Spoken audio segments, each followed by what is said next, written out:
My name is Ariel. I am at Adobe on the Journey Optimizer team, and I'm joined by my peer, Kelly, who's in product growth across Creative Cloud.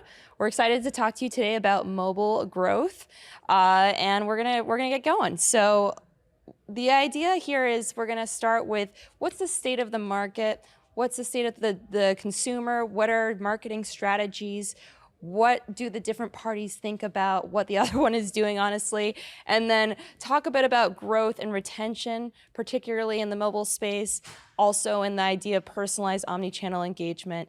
I'm going to pass it off to Kelly, who's going to tell you about the evolution of Lightroom Mobile, such an amazing product. I am obsessed with Lightroom. And then also he's going to talk about Lightroom Mobile use cases, and we'll wrap it up with some Q&A. So let me get started with the state of marketing. There's a lot of going on right now in personalized engagement, and the landscape of it creates some challenges and some opportunities here. And to really dive into it, brands are really trying to strive to create those meaningful and personalized experiences. And there's these key questions that arise. How are marketers aligned to consumers and their perception of engagement process? And so we wanted to really dive more into this. We ran a study with Concentrix to look more into what's going on and asking these questions around, are marketers delivering on that promise of customer-centric engagement? How do customers perceive these efforts? Are they aligned to the customer? Is there a disconnect here? And so really to kick it off, I want to start off with that marketer perspective. Marketers really just feel like they're getting it right in this space. About 88% agree with this, that they have a very clear understanding of who their customers are. They believe they're delivering those consistent, personalized, and seamless types of engagements with their customers across channels, across touch points. And it's just really interesting to see that they really believe that they're getting it right. Turns out consumers feel very differently. I don't know about you, but if I'm receiving 139 messages per week on average, I am gonna feel overwhelmed. And so do about 69% of people who are surveyed. It's just too many messages, too many notifications coming from brands. And honestly, as far as channels go, that is it's most happening in the email channel, almost 2.5 times the amount of the next best channel, which is text messages. So with so many messages that feel irrelevant and repetitive, it's causing this kind of disconnect. Consumers are gonna feel more likely to delete those messages. They're gonna ignore them. They're gonna unsubscribe. It's just such a nuisance. So with that said, why are brands struggling so much to get it right? One of those top challenges is actually personalization. 25% of companies say that lacking personalization is such a critical issue in how they're trying to engage with their customers. And I've highlighted here that where brands are really employing personalization tactics is really in this, how do they look at customer profiles? What are the attributes of customers and their behaviors? How do we create different cohorts and segmentation to personalize those communications to those types of customers within those audiences? That's about 40% of companies who are doing that. And then the next best is, how do we create those types of messages to meet the customers at the right time? So whether that's using different kinds of splits, the geography of where our customers are located, or using AI and send timed optimization so that we can create models that will send messages at the right time. And then the third category is more advanced. It's in these dynamic-based real-time intelligence. How do you use your analytics and different kinds of decisioning and rules to make sure that those types of messages and the content within them are personalized for the segment, for the time that it's being sent? So how is personalization deployed across channels? As you can imagine, email is one of the channels that's most used by marketers, by consumers, and so that reigns champion here. But I wanted to really bring your attention to the bottom two channels, which is in the mobile space. For text messages and mobile app push notifications, this is where the area of opportunity is, because we're seeing less personalization within these particular channels, and we've seen more personalization coming from our marketers in those top channels. So brands have a real opportunity to embrace new strategies to level up that customer experience, and to really double down. We're seeing it a lot in that mobile on mobile channels for personalization. But so these are our top channels we're thinking about. where marketers, where CX professionals can do more personalization. And this is really shown through the fact that we're seeing this in marketers' past investments. About 30% of our surveys were saying that they're investing for text, for mobile push, for mobile in-app messages, and then they had planned to increase that investment. 40% said they want to increase that investment for the future of these particular channels. So consumers are more likely to act when those channels are personalized. I don't know about any of you, but I was surprised that only 74% of consumers consider their cell phones to be highly relevant to their daily lives. I think it's like an extension of a body part, so I'm a little surprised it's not 100%. But with that said, about 50% of consumers are more likely to read that message from a company or a brand when it is in fact personalized. And that really directly correlates to the fact that on average, consumers have about 37 apps on their device. So it's super important to make that cut. How are you going to be one of those apps to be on someone's phone and be relevant and be used on a consistent basis? So that's why 81% of consumers agree that their favorite brands are in fact useful on their smartphone. And that on the flip side of that, 66% of marketers, CX professionals, agree that customer lifetime value increases when a customer downloads a brand's app. So really in the mobile space, it's such an important role of meeting in the moment, those contextual messages with prospects and your customers. It's just such a great opportunity for brands to activate them. And that's why it's just wanted to talk a little bit more about how we can advance that growth and retention and focus a little bit more in the marketing space. And that's, I think, really nicely reflected in this like maturity curve here and where brands are struggling from a mobile engagement standpoint. And this was talked a little bit about during the keynote, if you all joined, is like we have this ability when we're activating, engaging, and through loyalty, we're having this problem of massive drop off when customers have downloaded the app. That's about 50% of visitors happen to abandon their mobile apps just after one day. So we're missing the opportunity to continuously engage and move them through the maturity to become more loyal customers. And those challenges are directly correlated with the fact that if there's a lack of personalization and there's a lack of contextual real-time behavioral data, that makes it really hard to make sure we're activating these customers at the right moment. And then there's this relative maturity gap in like how companies are approaching their personalization and engagement. As we saw earlier, email seems to be number one as far as where channel engagement and personalization is happening. And then web is also fairly robust in how we're personalizing. But mobile is kind of a laggard. And so as long as we're increasing that personalization on mobile, that's where there's a lot of opportunity to move our customers through this maturity curve. And then the last one is we have lots of very big global brands that use our product, and they're just so massive, and there's a lot of silos across the company. So it's hard to get people together to work from kind of the same sheet of music, as we like to call it, to like look at how their data is, what their data inflow is, how do we democratize data to activate it in a real-time way and collaborate cross-functionally across the company.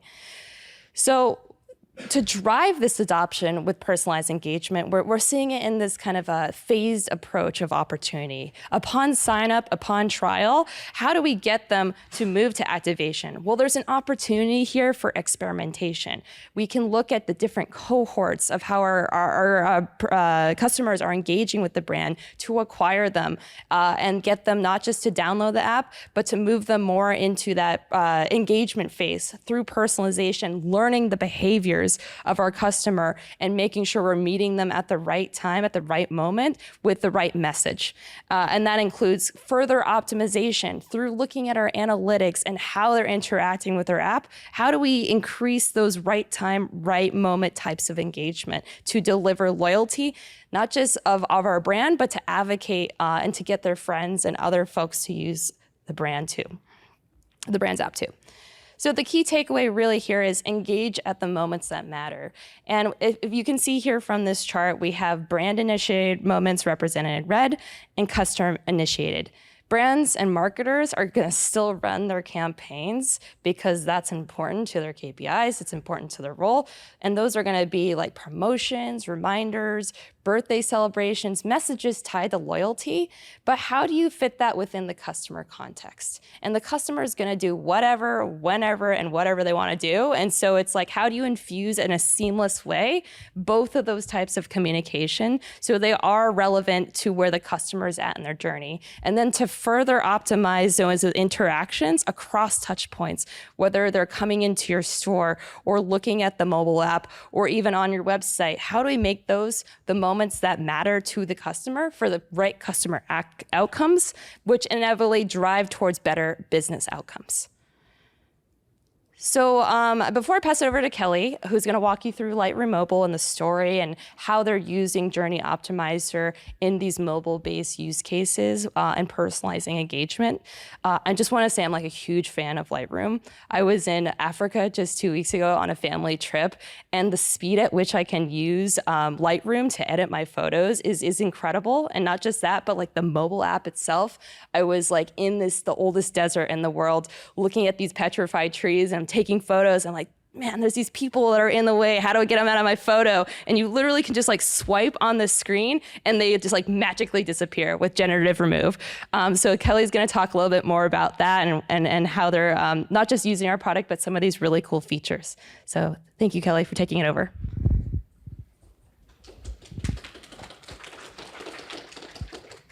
All right, thanks everybody. This is a small room, which is great. Can I just get a show of hands? Because I want to make sure I'm tailoring what I'm saying to what your needs are. How many of you have, or in product-led growth, performance media? Awesome. And then your apps themselves, shopping, utilities, shopping, video. Cool. How about shopping? Awesome. Okay, cool.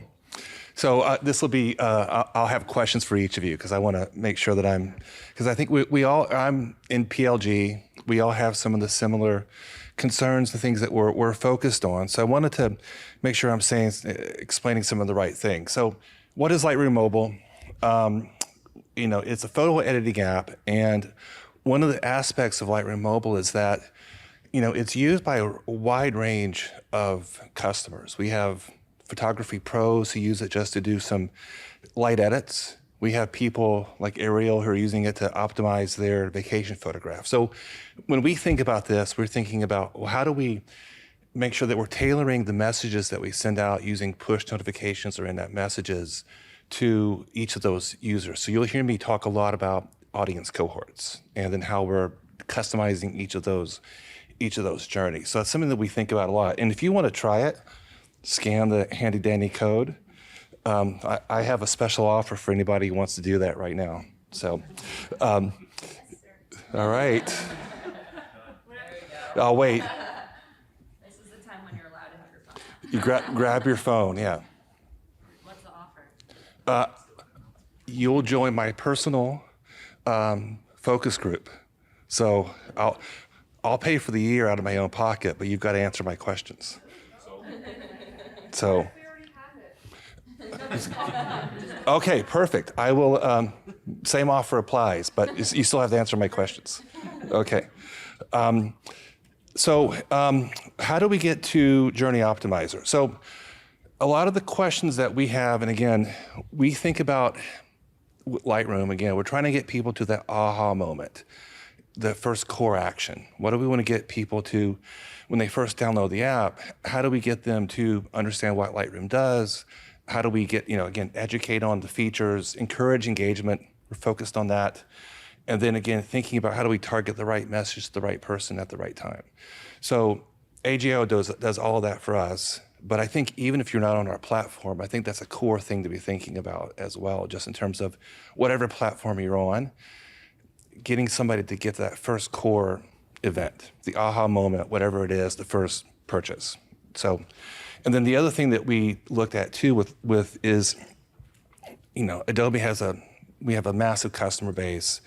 It's not just Lightroom Mobile. You might have somebody who's also on Photoshop. So we do work a lot with them very carefully to help us develop the audience cohorts as well. So the AGO team, the professional service has been great working with us in terms of building out those audiences. So we do think about that quite a bit.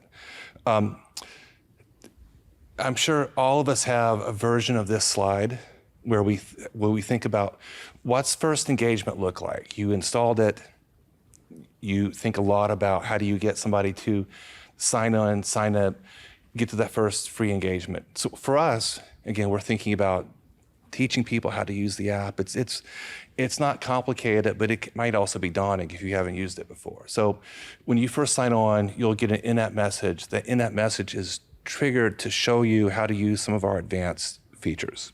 And it's to get to that aha moment. And I'll show you some cool examples of that as we get into this. Then we'll show the paywall at some point in the user's journey.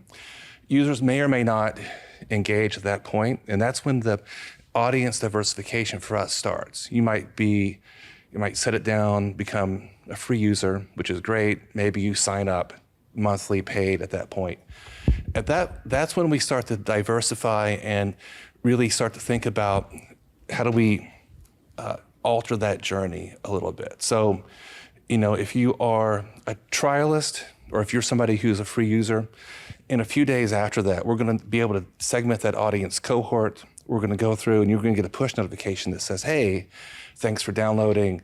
Did you try this other feature? So it's kind of a constant stream of messages. When you click on that, it's going to take you to what we call an enhanced feature deep link. And I'll show you an example of that. But it's really just a tutorial about how to use the app itself. We're trying to encourage engagement. If you're a paid user, you'll get a different push notification. And it may also take you to just open the app. It may also take you to another feature that we want to highlight as well. So we use AGO, and we think a lot about, again, everything is in service of user retention. So whatever audience cohort that you're in, we're building journeys that are designed to serve that need. Some of those are kind of evergreen.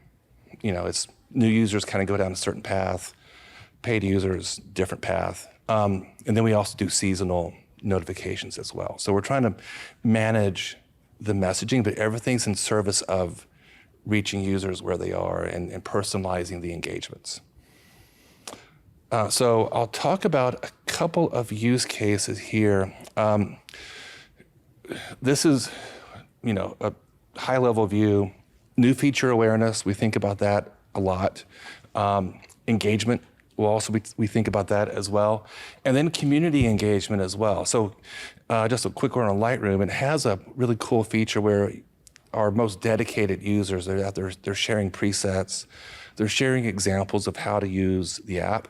In some ways, those are our core customers. We'd love to get everybody into that state as quickly as we possibly can. So that's something that we're thinking about a lot, about how do we move users into that state. So campaign goals. This is sort of the way we think about setting up our campaigns. And I'll talk about the click action first. We use Branch as our MMP and as our quick link provider. So that's something that is used across Adobe. For the click actions, we'll run a campaign. Sometimes we're running an app update. Everybody gets it. Everybody gets the app that gets sent to their app store. Other times it's, again, going to one of those enhanced feature deep links that I talked about, where we're trying to do a tutorial. So we use that a lot to think about what happens on the click.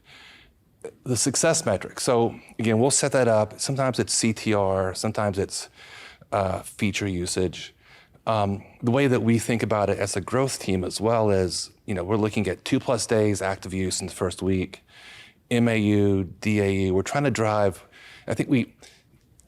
clicks are fine, but we're also looking really, really closely at how do we drive engagement, those deeper metrics as well. So those are things that we think about quite a bit. Audiences. So again, within the way we think about the audience set that we have a notion within Adobe of something called customer states. Customer states are sort of an internal metric where we look at a user who is brand new, somebody who's a paid user, somebody who may have downloaded the app, not used it for a couple of weeks. So we've got a wide range of these audiences. So I can target based on that customer state, which is very helpful because, again, I want to try to move people from point A to point B. So that's one piece of it. The other piece that we look at, of course, is looking at location, geography, those pieces as well. So we're really thinking deeply about how do we think about our customers in that context. So if you're, for us and if we're using HEO, that's an incredibly important piece of what we focus on. So I would encourage everybody to work on that. Are you segmenting at all, besides geography and if they're free or not, on what they're using it for? Like, is it a photographer versus somebody using it just for like family photos? Yeah, no, Doing that at all in the onboarding? I didn't see any like questions or anything. yeah, so we don't necessarily do that in the onboarding, but we segment based on app usage and feature usage. So recency or frequency. So we sort of, and then if we infer if somebody's a pro versus somebody's not versus on that state. Okay. Yeah, so that's a great question though. And that is super important for us in that context, right? Again, for the engagement and retention. Okay. Okay. I thought you were about to ask a question. Okay. Content. One thing I'll say about the content side of this is that we run a lot of A/B tests, particularly, and we do a lot of customization and localization. So for our clients outside the U.S., we run a lot of things around based on holidays outside the U.S. Of course, everything's localized at that context.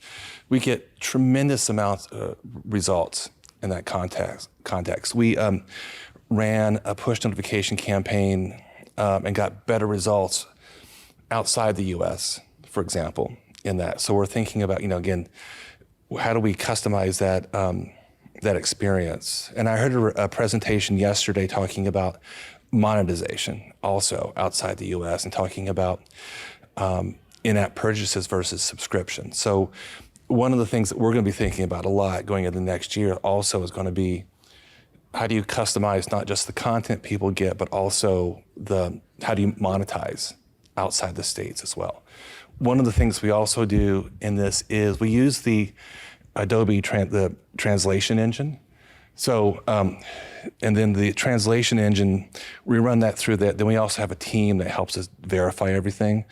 And then, of course, all the people like myself will go through, we'll test everything out on the device. Then we send it over to QE to make sure it's working correctly. Maybe we'll talk shop later about how everybody runs QE for all your messages as well. Okay. And then lastly, activate. Once it's up and running. The other thing that we'll also do once we're activated is our own internal process is to look at all the campaigns on a daily basis. We'll check, we'll modify, make sure we are getting the results that we think we're going to get. So where did that leave us? So this is an example of a campaign we ran earlier this year. And let me press play on this. This is an example of that enhanced feature deep link that I was talking about. So when you clicked on the push, let me hit pause though. Hang on a second. Go right back here. So let me set this up better. So enhanced feature deep link. So what happens is the user would come into this, and we were talking about how to train users on generative remove. And what you do is with this, you see a picture, you just rub your finger over the object you want to remove, and it makes it disappear. So this is a video of me actually trying out the EFD, which I thought this was really cool. So when you clicked on it, let me go back, sorry. Here we go. Click on it, it shows you an example of what works. And now this was a video of me going in, that's not me, but I'm erasing with my finger that person, right? And then you hit connect to cloud, you run it, it's filling in the back, the AI, and then voila, it made that person.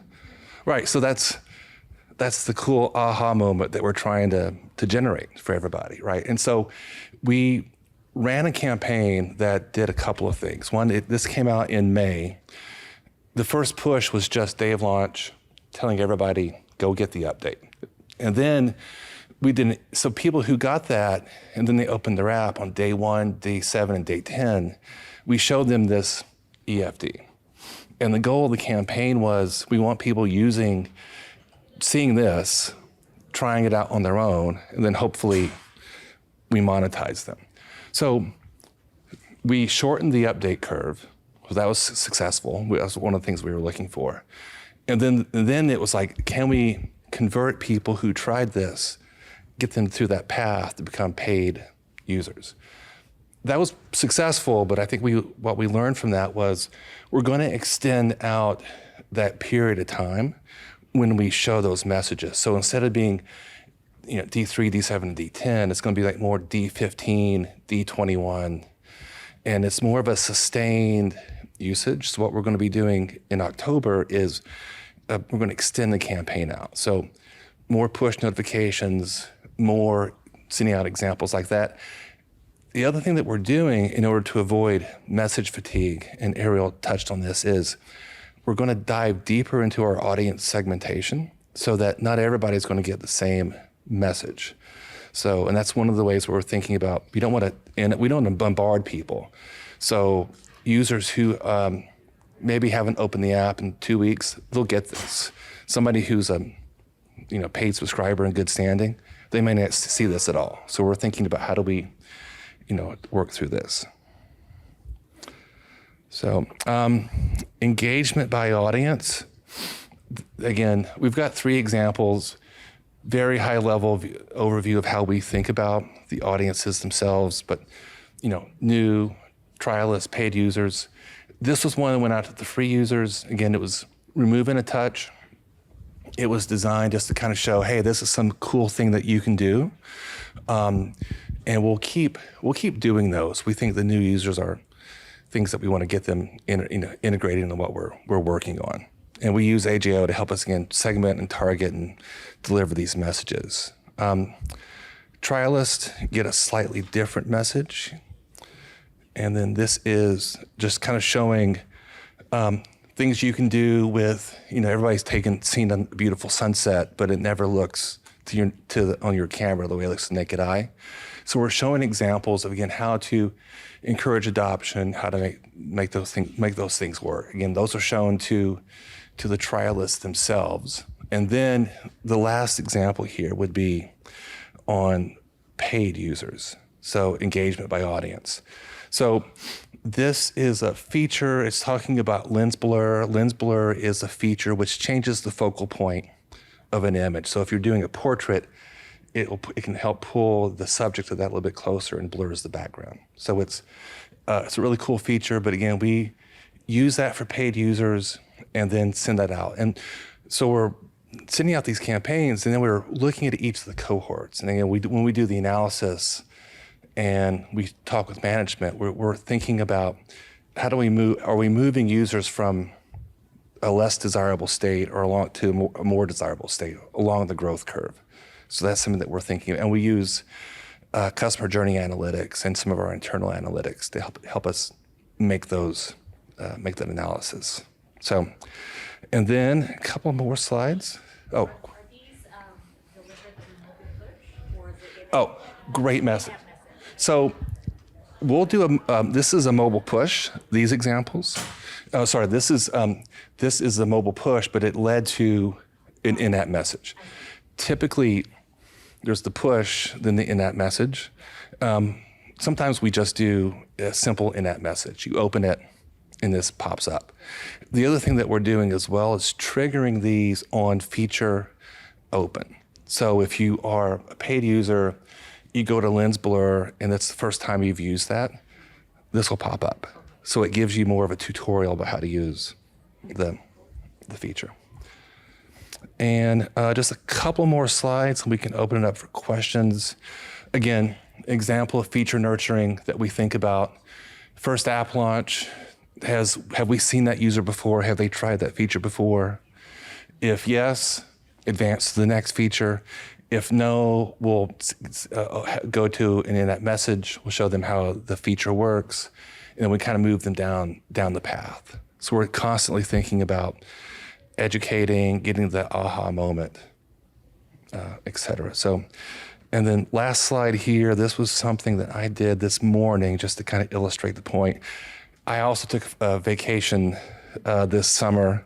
So this was the before picture. That's the train station in Porto, which is very lovely, and I recommend Porto if you haven't been there.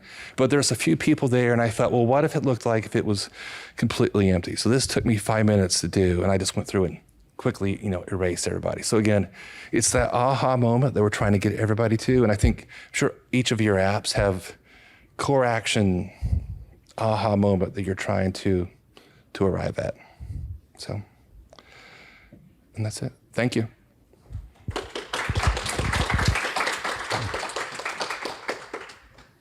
All right. Any questions? I'm curious how Lightroom Mobile has navigated the transition from the perfect curated Instagram feed 2 years ago. It's very photo heavy, very edited and curated, to now the more authentic, raw, reels, TikTok style. I know you guys do video filters, but it is the social landscape is moving away from that kind of polished look. And what's the impact been on Lightroom Mobile, and how have you overcome that? That's a good question. I will say that a lot of our thinking around the features we can add are around, I think, maybe they're not so super polished, but they are adding functionality. So I think you'll see one of the things we've noticed is people tell us they have just thousands of photographs. So I think photo organization is something that we're definitely thinking about. And then, so that's something that we're, kind of contemplating. And then all the presets that we build into especially on the community pages, we highlight a lot of ways for people to get the effect that they want. So it's, somebody will be an example of something that maybe it's not as polished, and they'll put that on the community page and they'll say, this is how I did it. So we help people trying to get to the effect that they're looking for.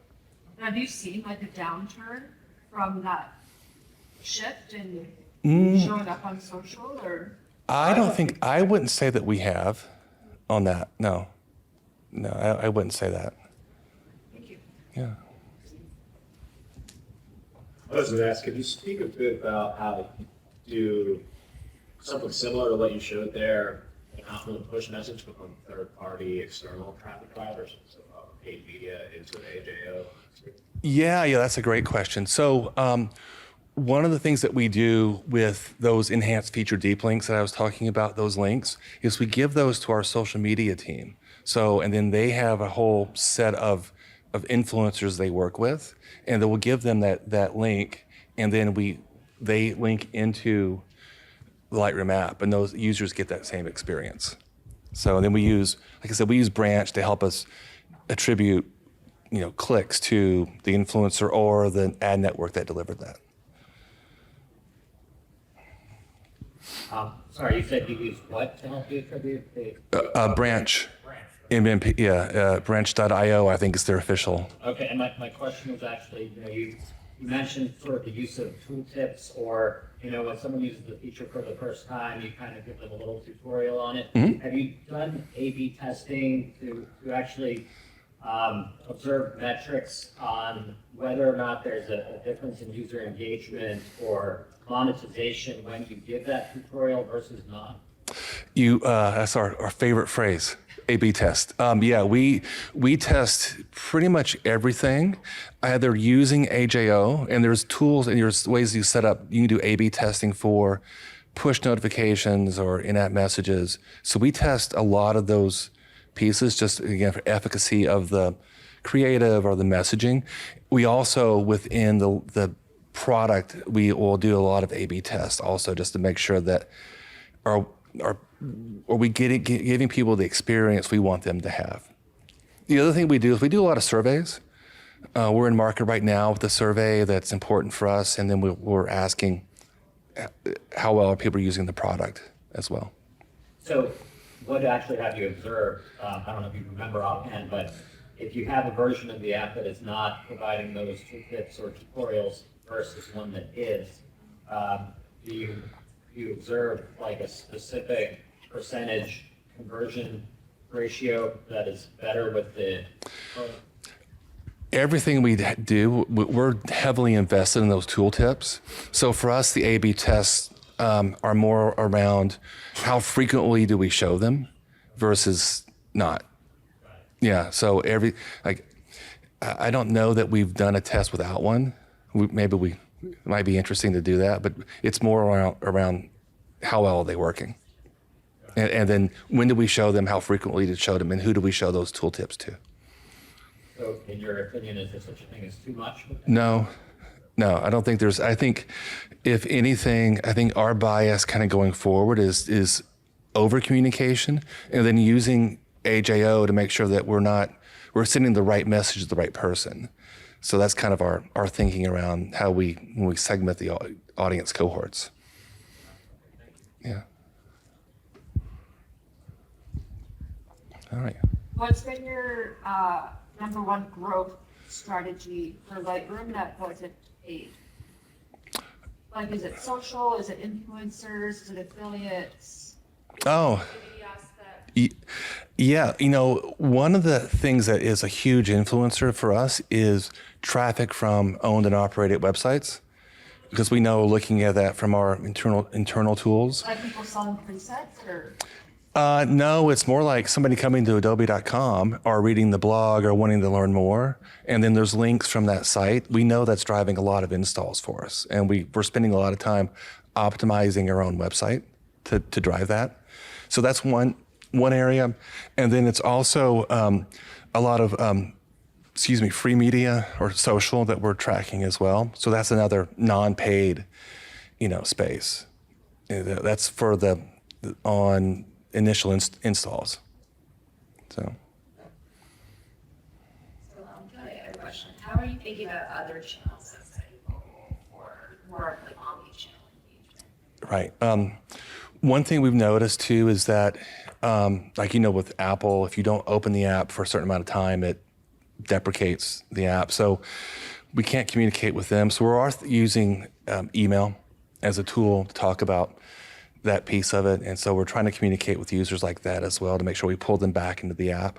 And then hopefully our vast armada of push notifications re-engages with them as well. So that's kind of how we're thinking about the omni-channel side of things. Do you, no worries being on top of mind, but do you see a lot of overlap between your email subscribers and your push subscribers? Would you say that they're kind of seeing the same content? That's a great question. I will say that our push opt-ins is lower than it's going to be for people on the email side of things. So I don't know that offhand, but I would imagine there's not a ton of overlap there. So email is a channel that is really valuable, and I think we're going to spend a lot more time. Other apps use it a lot more extensively than Lightroom Mobile does. We want to invest in that next year. So how do you build your focus group and how do you think that whole focus group? Sorry, say it again? How do you build the focus group? The focus groups that we do? So for me personally, I'd love to have a team of people that I can reach out to give feedback on what they're seeing in the app. But we do surveys also around that are just wide-ranging. Our research team works on everything. We also have a team of people that also have Adobe customers that we reach out to directly, and then they give us additional feedback as well. So that's kind of how we think about that. So we're always asking about questions from either A/B tests that give us results, or we're asking people directly.